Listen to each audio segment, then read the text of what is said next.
Po si ishte adoleshenca në Kosovë? Besoj si gjithë edhe unë para shumë por duke qenë që unë s'dua ta bëj vetë prezantimin tim, më them me juve, si ishte adoleshenca jote në Kosovë? Ne u kthym në habitatin tonë. Do me thonë u kthym në vendin ku ne i takonim, ku habitatit të cilit i takon edhe ADN-ja jonë, ajo çka na jem në venat tona, në damar tonë. Edhe pse kushtet rrethonat politike ishin të tmerrshme, 4-5 ndër shkolla mësonin në një objekt shkollor. Pastaj dal nga dal hym në një krizë edhe ekonomike dhe familjare që ishte pothuajse në buzë të varfënisë. Por mosha e bën, adoleshenca e bën çdo situatë të duket e bukur dhe, si më thon, idilike. Dhe unë jam sa herë më vjen mend për adoleshencën time, për vitet e rinisë, themi në Gilan, unë, si më thon, buzët e ftyra shkon e hapët sepse kanë qenë vitet bukura, kujtime të mira. Është interesant me shokët e mi të cilët i kam kriju në adoleshencë në Gilan, janë shok të sotëm të mi, me cilët unë mbaj kontakt, dëgjojmë çdo ditë, kemi grupe të ndryshme në rrjete të ndryshme sociale. Dhe patjetër në krahasim me fëminin e fëmijëve të mi, të cilët për fat të mirë nuk i kanë gale të cilat i kemi pas na.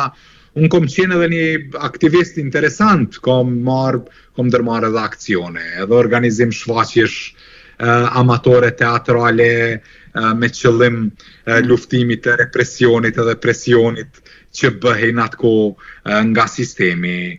Kom qenë kryetari i gjimnazit, non kryetari i gjimnazit, non kryetari aktivitetet ndryshme që janë bërë në atë kohë, kështu që. Organizatori dhjetra orëve letrare, si me thonë aktiviteteve të ndryshme kemi pas në vitin. Në fakt, atër që ishin vështira për të bërë, si ishte që kemi pas në Gjilan në vitin 97-98 dhe refugjet të mbrëmshëm të Kosovës që vinin nga vatrat e ndryshme, sidomos nga Drenica, për cilët mundoheshim të kujdeseshim dhe si me thonë, t'i fusnim familje dhe t'i bënim miq. Disa prej tyre i takoj edhe akoma në Prishtinë, për disa prej tyre as nuk dëgju, mo shpresoj edhe urej që t'jenë mirë me shëndet dhe ta ke një jetë të mirë. Dhe kjo ka qenë një adoleshencë, si me thonë... E trazuar, në fakt, e trazuar.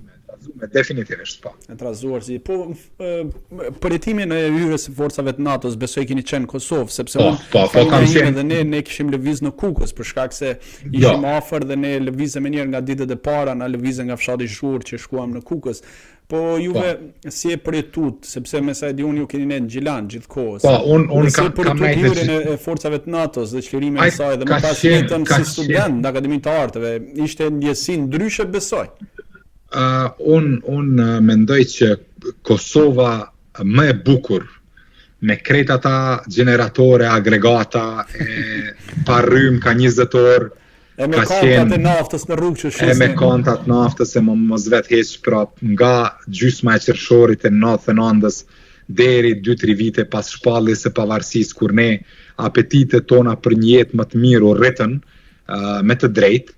Pra deri këto për mu themi një sa po i bjen një 2-13 vjet pas 99 që janë vitet më të bukura të për mu, po besoj edhe për shumicën, sepse ne arsyetonim çdo gjë, falnim çdo gjë, i bënim, si me thonë, halal çdo gabim politik e të ndryshëm edhe zyrtarëve politik dhe tjerëve në Kosovë. Po ashtu vitet e mas luftës janë edhe vitet e para të e përmendë dhe te edhe ardhjes sime në Prishtinë, në Fakultetin e Arteve, ku në një konkurrencë gjigante pranohem, kam fate pranohem në Fakultet të Arteve, pra në drejtimin e aktrimit, në klasën në vitin 2000. Me një atë kohë fikse unë kam marrë shkollën e mesme dhe tentova me hyrë në psikologjinë në Prishtinë për atë vit, në vitin 2000. Po fiks, jo në vitet bukurat, kujtohet ajo Prishtina. Ajo Prishtinë është plot jetë, a e rrëmujshme, po është plot pasion, plot qef, plot ëndra, me një rini e cila ishte e shtypur vetëm se rrugëve në fakt. Vetëm pse kishin emra tjerë, tash këta njerëz që dikur abuzoheshin e persekutoheshin, ishin në anën tjetër të tavolinës, ishin në anën meritore të tavolinës, dhe për mua ato vite janë vitet më të bukura të Kosovës, po menoj, ashtu të paktën unë i kam ndje. Në fakt gjithmonë, edhe vitet e studentit janë vitet më të bukura të jetës se çdo personazh. Unë në fakt në vitin 2000, duke qenë që nuk arrita të hyja në Universitetin e Psikologjisë në Prishtinë, më pas bëra 2 vjet pushim dhe u shpërngula në Tiranë, dhe normalisht jeta dhe vitet më të bukura janë koha e studentit, dhe ajo është një podhemi edhe një nga kujtimet më të bukura që mbetet njeriu në jetë. Dhe duke qenë që ishte edhe student i Faruk Begollit, një prej emrave të mëdhenj të artit shqiptar, si ishte ti ishe studenti i tij? Unë muj me thonë që përveç që ka qenë një nder i jashtëzakonshëm dhe një nga kujtimet më të bukura të jetës. Faruk Begolli ka qenë një personifikim i personit i cili është 100% i dedikuar për studentin, një profesori i cili në karrierën e vet të bujshme nuk ka pas, si me thonë, peng ndonjë gjë që ai të xhelozonte ose të mos e ndihmonte studentin. Ai ka qenë shtylla kryesore e Fakultetit të Arteve, burimi i energjisë mirë, miku i mirë, babai i jon, dhe jo vetëm i nesh që kemi pas rastin ta kemi profesor ose bashk profesor ose mentor e tjera, por edhe tek gjithë të tjerët që ishin student Fakultetit të Arteve e që mbase për rrethonat ndryshme nuk i kishin profesor të drejt për drejt. Faruk Begolli ka qenë njeri i jashtëzakonshëm, profesor i jashtëzakonshëm, njeri i madh, një njeri të cilin për fat të keq pos nesh ish studentëve pak kush e përmend për fat të keq, sepse harrojmë, mendojmë që çdo gjë ka nisë prej nesh. Kjo është vërtet fakt që gjithmonë njerëzit e artit janë vlerësuar pas vdekjes fatkeqësisht.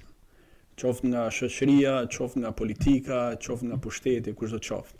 Po si është sot gjendja e teatrit? Çfarë të kushtesh ka? A ka përparuar apo është lënë pas dore? Sepse të jemi sinqert, unë nuk e njoh shumë për faktin që një pjesë e caktuar e jetës time ka qenë Tiranë dhe më pas u erdha këtej në SHBA, dhe të jemi sinqert, nuk është si kam parë shumë, kam pas jetë të shijoj artin në Prishtinë, nuk është që e kam pas shumë, nuk kam pas fatkeqësisht. Fat të mirë, nuk s'mund thuhet që fati jot është fatkeq. Jo, për faktin që nuk i kam ndjek rolet në themi artin në Kosovë. Flamur, a din si, unë ndoshta do të tingëllonte jo fati keq, ndoshta për shkak se do ishte mirë ti nifja edhe anën tjetër të Kosovës, por duke qenë që u shkëputa dhe jetën fillova të ndërtu në Tiranë, ishte pak e vështirë që të shkëputesh të vish këtej të ndjekësh, ato 2 ditë, 3 ditë që vija për vizitë, mundohesh atria me familjen, kuptohet.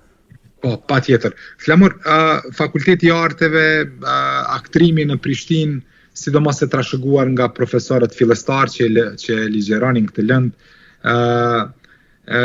kanë prodhu një seri të madhe të aktorëve të natyrshëm, të aktorëve të mirë, kisha me thonë, kështu me shpresë që nuk po tingëlloj jo modest, sepse s'po flas për veti, po flas për komplet brezin.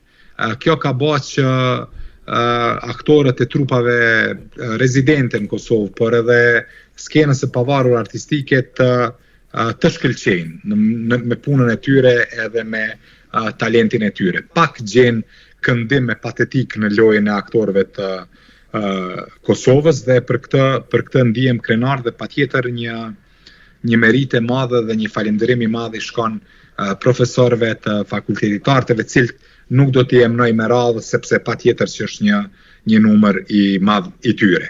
Teatri sot në Kosovë nuk mund të quhet një institucion në krizë, sidomos për trupat rezidente, sepse janë shumë qendra të Kosovës, tu fillu prej teatrit kombëtar, pastaj edhe qendra tjera, qytetet më të vogla kanë trupat e tyre rezidente, kanë rroga të pranueshme për rrethanat kosovare dhe kjo është një mirë. Çka vlen të theksohet, me sa di edhe me sa e ndjek, teatri kosovar nuk vuan për audiencë.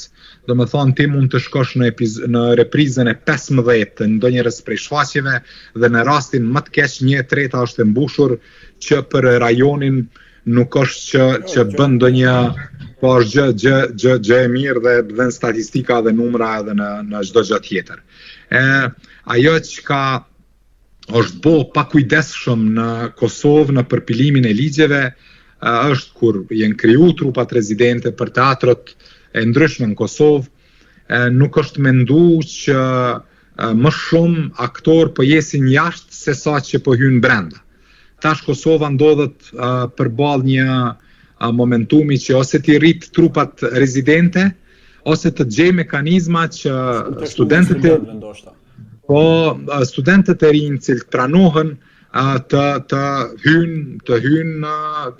gjenden të krijohen rrethana që ata të hyjnë në tregun e punës. Tanzan, nëse dikush pranohet në drejtimin e muzikës, ai nëse nuk bëhet nesër muzicien, nuk e ka ndonjë problem që ta jap lëndën e muzikës në shkollat mesme ose fillore. E njëjta vlen edhe për artet figurative, për profesorët e pikturave, dizajnit grafik e tjera. Vetëm studentët të cilët regjistrohen në drejtimin e arteve dramatike nuk e kanë të mundshme me hy në tregun e punës jashta filmit e jashta teatrit.